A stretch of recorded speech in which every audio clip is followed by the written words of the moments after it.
esta noche. Ay, Buenas sí. noches.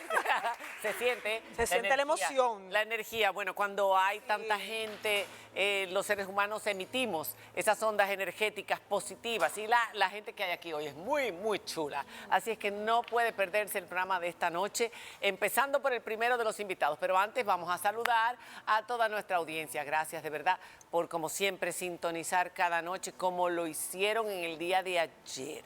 Antes de que mis chicas digan nada, yo quiero pedir excusas porque ayer tuvimos una mesa maravillosa sobre un tema fundamental, el tema de la reforma fiscal, la madre de todas las reformas.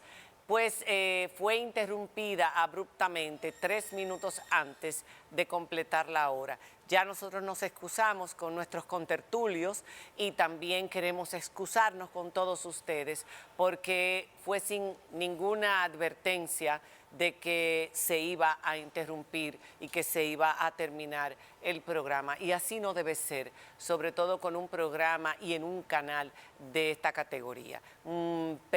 Pedimos disculpas de corazón a aquellos, recibí muchos comentarios. ¿Qué pasó? 3 minutos antes se han llevado el programa, porque a veces nos han anunciado y nos ha sido difícil cortar y pues entendemos que tienen que llevárselo porque hay que respetar unos tiempos, pero esta vez fue sin anuncio y sin ninguna razón. Pedimos muchas excusas.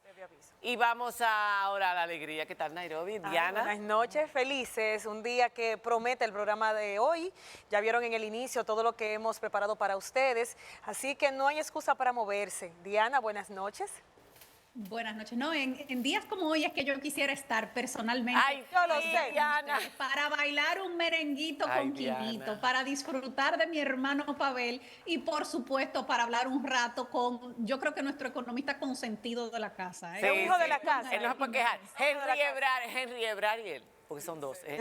Hay que decir para que después Henry no se moleste, porque es verdad que el francesito ha estado en todas las mesas de que tienen que ver con economía, pero también Juan Ariel Jiménez, quien es vicepresidente del Partido de la Liberación Dominicana, profesor titular de Harvard, y ustedes recuerdan que fue ministro de Economía, Planificación y Desarrollo, y sigo teniendo que decir que fue el único ministro que, siendo ministro, se sentaba en las mesas a debatir. Bienvenido, Juan Ariel. Gracias por estar con nosotros. ¿Cómo estás? Hola, Juan. Bueno, una persona realmente muy valorada por la sociedad dominicana, te has ido dando a conocer con el paso de los años.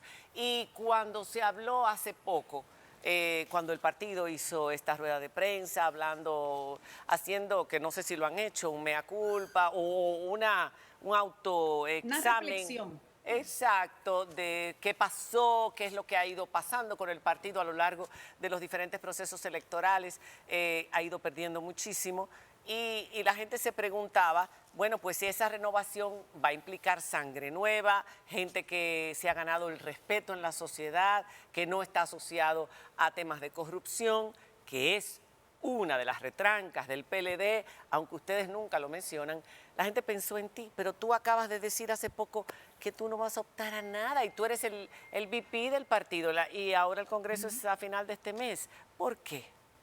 Por varias razones. Bueno, primero que nada, buenas noches. Qué felicidad de estar aquí con toda la energía positiva. Yo estaba bailando ahí a la Yo te vi bailando. Ah, sí, mientras ellos ensayaban yo estaba dando mis pasitos ahí. Bueno, pues varias cosas. Lo primero es que tenemos que ser humildes y reconocer que hemos tenido una tercera señal de que las cosas no van bien. Y eso hay que saberlo realizar con la madurez que se espera de quienes tienen un liderazgo político, porque al final la política es un medio para la sociedad. Entonces tenemos que hacerlo con también una autocrítica, saber en qué hemos fallado, tanto en el pasado como en el presente, porque, insisto, los partidos tienen que conquistar los corazones de las personas, que ganarse el respeto y la confianza de las personas. Y un resultado electoral, digamos, poco halagüeño, como el que tuvimos el 19 de mayo, nos invita a reflexionar. En mi caso particular estoy promoviendo una idea a lo interno y también un poco a lo externo, que es que tenemos que cambiar la forma como hacemos política. Tenemos que dar paso a nuevas generaciones, no para que tengan hegemonía, no para que, digamos, sea casi un requisito No, claro. de que para estar en el comité político hay que tener menos de 40, 45, 50 años, no para nada. Yo creo en el equilibrio. pero el equilibrio también indica que hay que incluir nuevas voces en el partido, incluso voces más autocríticas, que vengan a cuestionar la forma como se hace política tradicionalmente en el partido. Entonces, como estoy promoviendo esa idea, no quiero que nadie piense que lo hago por promover mi persona, por promover mi figura. Pero si te aspiran, Eso es algo que se ha discutido y la verdad es que mi interés es de servirle a la sociedad. o sea que si el partido pide que tú seas el presidente, por ejemplo, tú lo aceptarías. Bueno, hay que ver lo que el partido pide y lo que la sociedad espera, pero lo que he dicho no es mi intención, no es lo que yo busco, porque no necesito una posición. Yo creo que las ideas están por encima de las posiciones. Los liderazgos y la forma de ejercerlos son mucho más importantes que el título que uno se pueda poner. Entonces por eso yo dije, miren, yo no estoy aspirando a nada. Así que sepan ustedes que cuando hablo de que hay que hacer estas cosas, lo hago porque creo que esa es la mejor manera de volver a conectar con el pueblo dominicano. Juan Ariel, hubo una reunión del Comité Central donde se propuso que el expresidente Danilo Medina siga siendo presidente del partido. Y muchos han apoyado abiertamente esa propuesta de que continúe siéndolo, aunque se anunció que ni él ni Charlie Mariotti se iban a proponer para otro periodo al frente de la institución. Esa propuesta, si buscan renovación, no es realmente todo lo contrario a lo que están haciendo con una propuesta que viene desde justamente el comité político. ¿Qué te parece a ti esta parte? ¿Podría pasar? Hay que ver su decisión. Es normal que el expresidente Medina tenga unos afectos creados a lo interno de la organización, tenga un compromiso y tenga el respeto de muchas personas. Una parte importante del Comité Central lo pidió y él lo irá a reflexionar. Su decisión pasada, que de hecho lo dijo desde el 2020, que asumió la presidencia del partido, era que no iba a repetir. Entonces, esa fue su propuesta de ese entonces y lo que él ha dicho recientemente. Pero ante esa posición, veremos qué pasa. Veremos qué pasa. De todas formas, yo sí creo que la renovación va mucho más allá, porque no es una renovación de rostros solamente, que es necesario. Es también una renovación de la forma como hacemos política. Una forma mucho más humilde, mucho más cercana. ¿Volver a las raíces? Por supuesto, María Cela, por supuesto. Juan Ariel, en el PLD pasó algo y fue que el comité político logró acumular una cuota de poder tan grande que la gente sentía casi que los destinos del país se decidían ahí, en ese pequeño grupo de PLDistas que además se perpetuaron casi por décadas en esas posiciones. Y tú dices que no vas a aspirar a la presidencia ni a la Secretaría General. Si no eres tú, ¿qué otros rostros o qué otras personas con la formación, el valor y la capacidad de liderazgo tú ves ahí dentro que pudieran tomar esa antorcha? Muchísimas gracias, Diana, y de verdad que un abrazo desde aquí. Hay muchas personas, muchas, y yo siempre he sido partidario de que le demos voces a todos esos jóvenes, todas esas mujeres, y también gente no tan joven que tienen ideas bastante innovadoras, para que se vea. Pero gente que tenga liderazgo político dentro de la organización, porque para presidir un partido no basta con tener capacidad y con tener todas esas cualidades de las que hablas, sino que también tiene que tener liderazgo político. Por ejemplo, Juan Manuel, antes que responda, abiertamente ya han expresado sus intenciones de serlo, Iván Lorenzo, José Dantes, Johnny Pujols y Luis de León, por mencionar algunos. ¿Estas personas tienen las características desde tu punto de vista para presidir el partido? Absolutamente, absolutamente. Diría María Cela, liderazgo dentro del partido y también en la sociedad, porque eso es importante, ser ese nexo. Un liderazgo político amplio. Claro, porque tenemos que volver a un partido que dialogue más con los distintos grupos, porque si no, se convierte en una política autocomplaciente, autorreferencial, que nada más nos hablamos nosotros mismos con el único objetivo de conseguir el poder. Entonces los ciudadanos, si no se ven reflejados en esa forma de hacer política, o se van a la abstención, que es algo preocupante en nuestro país, o se van a otras fuerzas. Entonces por eso es que yo insisto, renovación no es solo rostros, no es solo edad, es una forma de hacer política. ¿Y tú crees que eso se va a lograr solamente con con cambiar esa forma de hacer política sin hacer un mea culpa ante la sociedad dominicana de lo que un partido que tuvo la oportunidad de cambiar una generación completa en este país? Porque cada vez que un partido o un presidente, como el caso de Balaguer en el pasado, como el caso de ustedes que estuvieron prácticamente 20 años en el gobierno, son 2 de Danilo, los 2 más el 2. Estamos hablando de prácticamente una generación. 16 corridos. Sí. 16 corridos. Una generación, hoy en día son más cortas las generaciones, y no lograron hacer esos cambios trascendentales y esa reforma. Sí es verdad que el país progresó, pero además dejaron un sabor muy amargo con los niveles de corrupción a los que se llegaron. ¿Tú crees que sin hacer ese mea culpa y decir, lo hemos hecho mal a lo interno, pero también a lo externo, que la gente sepa Sí. quiénes lo han hecho mal, están apartados, no queremos más eso, somos otra cosa, viene una nueva fuerza que no quiere volver a repetir los errores del pasado? Sin eso se puede lograr recuperar el respeto de la gente. Yo concuerdo contigo en el sentido de que hubo muchos avances en áreas económicas, en áreas sociales. Estamos hablando del gobierno que implementó la jornada extendida, el 911, No se puede negar. medicamentos de alto costo, que tuvimos el crecimiento económico más alto de América Latina, con una importante reducción de pobreza. O sea, eso está ahí.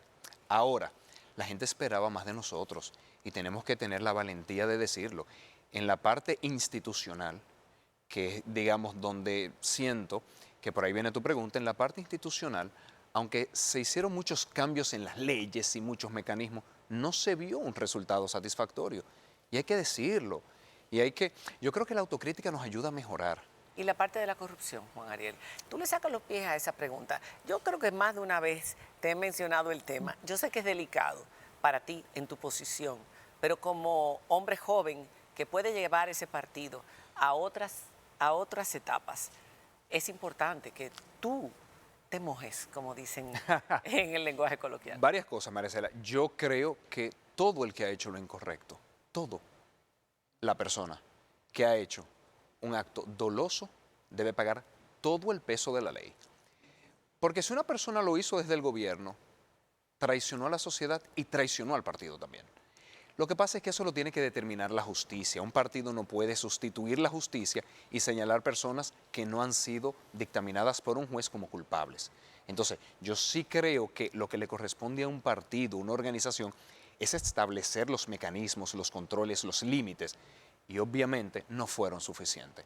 Ahora, no podemos decir porque fulano hizo porque no lo ha dicho un juez. Y tampoco se puede asumir una culpabilidad colectiva.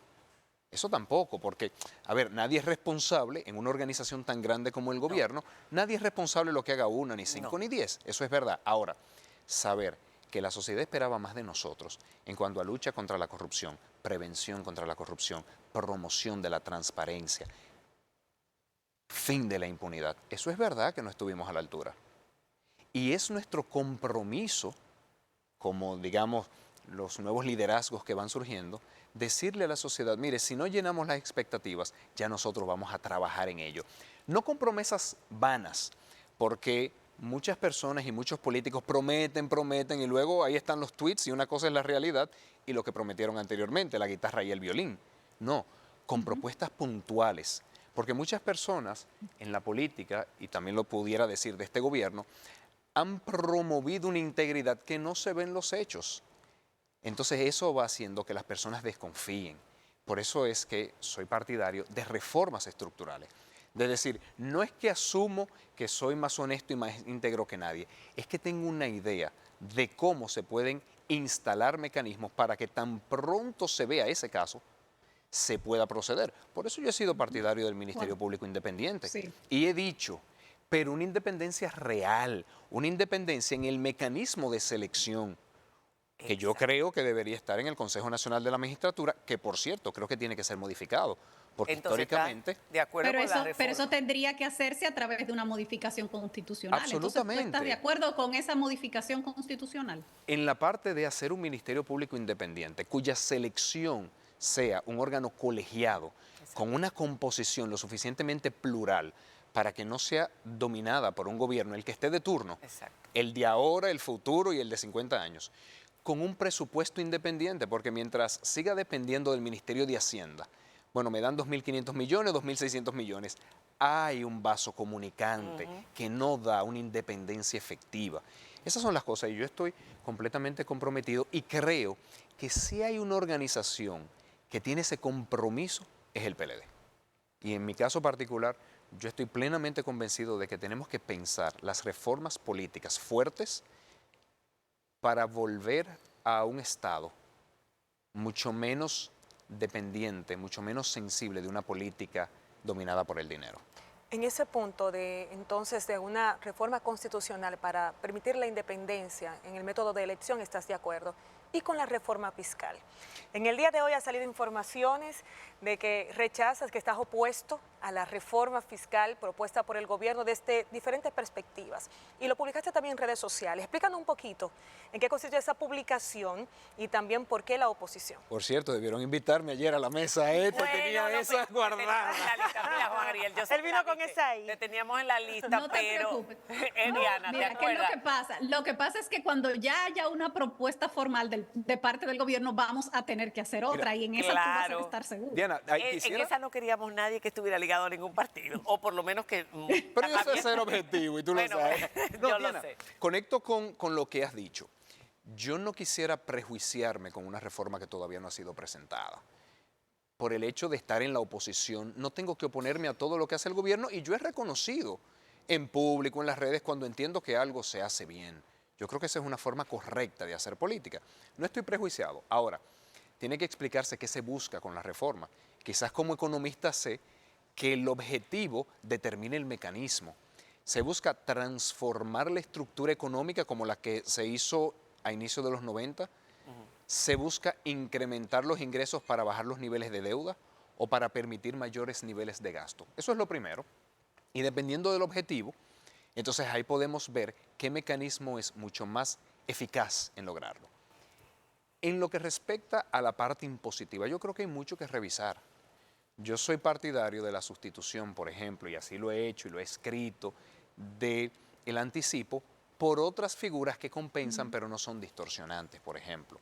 Sé que hay mucho en el gasto que reducir, que por ahí va mi publicación reciente. Que vamos a hablar de ella ahora, en el poquito tiempo que nos queda. Pero entonces decías que estarías dispuesto a aprobar la reforma, porque una cosa es la reforma fiscal integral y otra cosa es la reforma tributaria. No es cuestión de subir impuestos, es cuestión de hacer todo el trabajo. Yo creo que el gobierno en estos últimos meses lo hemos visto muy preocupados por los temas de los gastos y qué es lo que se está, dónde se está gastando, sacando la cantidad de asesores, etcétera, etcétera.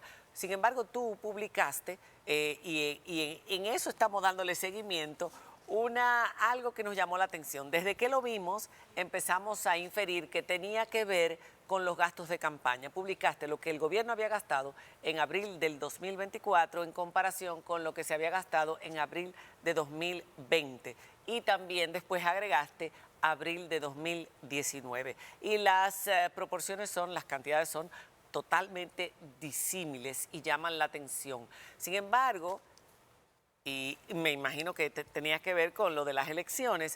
Las elecciones no fueron en mayo, en julio del 2020, fueron en julio del 2020, no fueron en mayo. Sí. ¿No hubiese sido más equitativo comparar el mes de mayo de 2020 con el de abril de 2024? Sí, mira, varias cosas. Lo primero es que también hice una fe de rata, porque yo cuando cometo un error tengo la responsabilidad de decirlo y tuve que señalar que en un elemento puntual, que es precisamente en viáticos, en eventos, hay una parte que es de la Junta Central Electoral, que aunque es gobierno central, porque así lo publica la Dirección General de Presupuesto, esos son los datos de la Dirección General de Presupuesto, ahí yo no sumé ni resté nada, pero para que no se malentendiera que fue el Poder Ejecutivo, hice una fe de rata. O sea que yo cuando me equivoco lo digo. Pero tú pusiste abril porque es el mes previo a las Sí, elecciones. no, entonces, pero ¿qué en el pasa? 2020 no fue el mes previo. Sí, lo que pasa es, María Cela, que en economía hay algo que se denomina comportamiento estacional, en donde cada mes tiene que ser comparado con el mismo mes pasado porque la estructura de gastos responde a la fecha en la que se hace. Te voy a dar un ejemplo. Diciembre tú sabes, siempre... Juan Ariel, que abril del 2020 fue bastante particular porque el país y el mundo estaban cerrados. Y precisamente, Diana, por eso incluí el 2019. ¿Por qué? Porque yo quería poner 2 años electorales, pero por el elemento de COVID pongo 2019 para decir, miren, le estoy dando un año no electoral, pero sin COVID, y un año electoral con COVID. Pero hubiera sido interesante ver mayo de 2020. Absolutamente, no. Me hubiese gustado poder comparar mayo y mayo. Lo que pasa es que O mayo y abril, porque igual mayo fue el mes previo a las elecciones, abril fue el mes previo ahora en el 2020. Claro, y cuando se publique la estadística de mayo 2024 voy a hacer todas esas comparaciones. Porque, insisto, Maracela, en economía siempre hay que buscar los meses comparadores por el comportamiento cíclico, digamos. Diciembre siempre se compara con diciembre porque hay pago de doble sueldo. Sí. Hay componentes del gasto, por ejemplo, desayuno escolar, que hay que licitarlo un tiempo antes para que entre. Entonces, por eso es que digo, necesito tener mucho más información para poder poner todos los meses. Lástima que va a ser un cuadro bastante largo y ahí cada quien lo pueda ¿Pero a qué tú comparar. crees que se debió eso?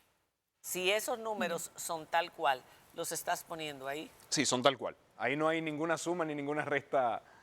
Estamos viendo una diferencia abismal. ¿Por qué tú hiciste este ejercicio?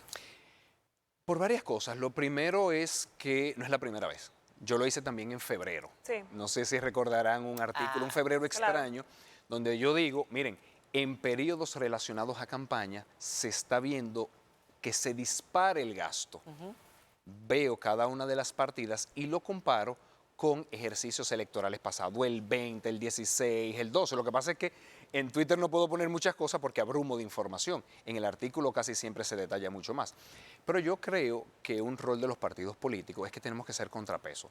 Y parte del contrapeso es ejercer la vigilancia del gasto público.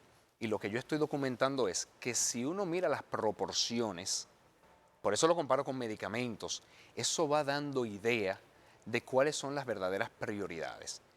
Y estoy convencido de que un ejercicio responsable de oposición le pone límites a todo gobierno que lo debe tener, aquí en cualquier parte del mundo. Porque si de repente un gobierno dice, mira, para que Juan Ariel no se la pase criticando esto, gátame un chin menos de publicidad, imagen, medicamentos, quizás se le está salvando la vida a una persona. Por eso es que yo creo en la política, no de la descalificación, sino de la discusión de ideas y de ideas informadas. Cuando lo hacen bien, pues se le aplaude, pero cuando lo hacen mal, tengo la responsabilidad de señalarlo. Bueno, se nos acabó el tiempo, lástima, es un programa bastante completo con diferentes segmentos, tú lo sabes, pero es la primera vez que vienes sentado tú solito. ¿Sí? Vine cuando me nombraron ministro. Ah, cuando te nombraron ministro. Claro que sí, en Es 2019. Es cierto, la verdad, hacía muchos años. Y que tú no te sabes, veía María esa Cela, oportunidad. que vine hace como 20 años. Ah, bueno, por supuesto, eso no lo podemos dejar de decir. Claro, yo estaba en cuarto de bachillerato. Había gente que no, hay gente que todavía no lo sabe, exacto. Concursó en concurso de esta noche María Cela y con lo que se ganó, porque brillante desde jovencito, estudioso desde jovencito, pudo irse a Londres a estudiar inglés por primera vez a esa ciudad que tanto ama. Y lo bien que te está yendo en Harvard, ahora estás de vacaciones, por eso Gracias. estás aquí. Sí, sí, mis estudiantes están en pasantía de verano. Si te ponen como presidente del PLD, que sería una excelente opción, ¿vas a poder seguir con las clases en Harvard? Eso vamos a tener que hablarlo allá. Cuando Ok. dicen, vamos a hablar inglés. Vamos a ver inglés. Muchísimas gracias. Gracias, Juan Ariel, por haber estado con nosotros. Hacemos una pausa, ya regresamos. Tenemos a Quinito en casa. No se mueva, ya volvemos.